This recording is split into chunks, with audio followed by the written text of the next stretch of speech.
as well as, how can athletes deal with mental issues. If, for Mhm. example, like NBA guys, they're big stars.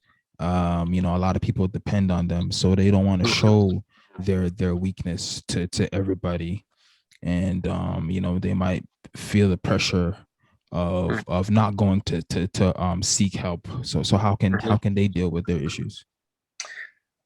Well, um, you know, athletes, particularly once they reach the college level and beyond, do have a lot of extra sources of stress on them. They not only have to balance life's priorities just like the rest of us do, but now they have the added pressure of fame and fortune, which, we all kind of look at that as being, wow, it'd be nice to have that much money and this and that. But I'll tell you what, there is a definite price to pay.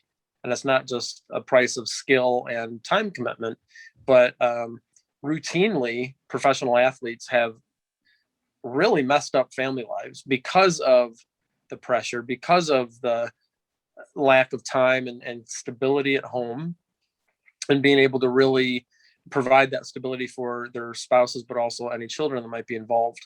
And I think too that when we see professional athletes that do balance those things out well, they tend to be athletes of faith.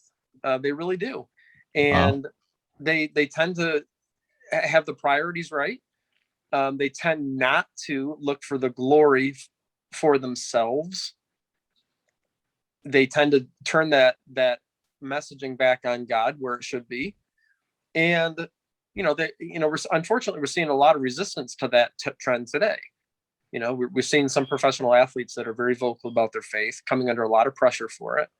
And sadly, that's really just I think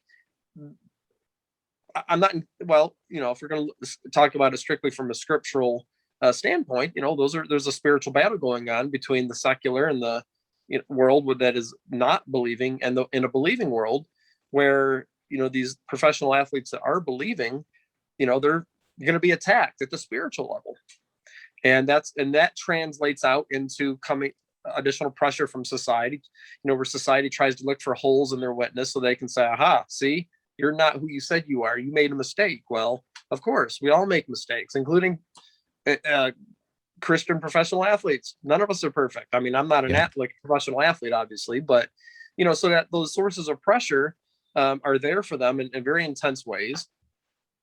And but when they do have their priorities straight, I look at the various professional athletes, that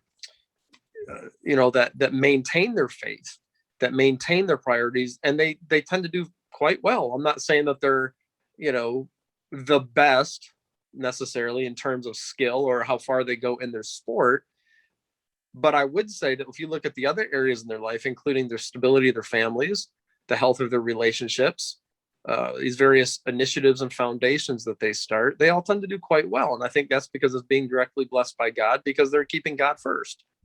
Yeah. Um, Yeah. it's kind of, these multimillionaire athletes tend to start foundations for various causes, which is good. However, and this is just kind of my opinion. To me, I feel like I can kind of spot more. I mean, there's genuineness in certain foundations, other than I just have to do it now because I'm a rich athlete. I'm just going to start this because everybody's doing it, versus, somebody who's truly committed to their faith, and their foundations for doing good really tend to thrive. They really do. And again, I think those are efforts that are being blessed by God, as well as I think the fans tend to contribute more when they sense a genuineness in an athlete, as opposed to somebody who's doing something just because they're kind of supposed to.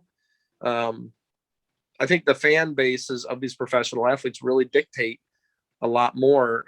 Folks that are looking for a genuine athlete, not just somebody who's good on the field or the court, but somebody who is good in other areas of their life.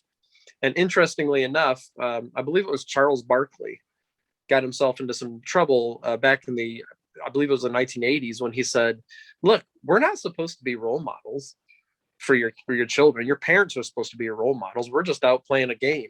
So stop, Yeah. stop pointing your children in our direction. We mess up." And I mean, quite honestly, and he was also referring to the fact that a lot of professional athletes should not be role models.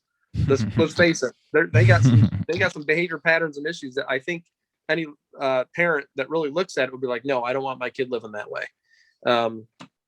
So, he got a lot of slack for that, because he was saying this whole new role modeling concept that they tried to say professional athletes are role models for children. He was like, no, we're not. Your parents need to be that. And if your parents aren't that, then you got an issue. Your parents need to be living the life. Your parents have to be setting the example that your kids are going to follow, and directly instructing their children in the values and morals and in ways of living life that are ultimately going to put them on firm ground. And so, professional athletes do have a lot of pressure, and, obviously they've got a very glorious lifestyle that people are envious of, but at the same time, we don't always see what's going on behind the cameras. And a lot of times I don't think we'd want to live that life.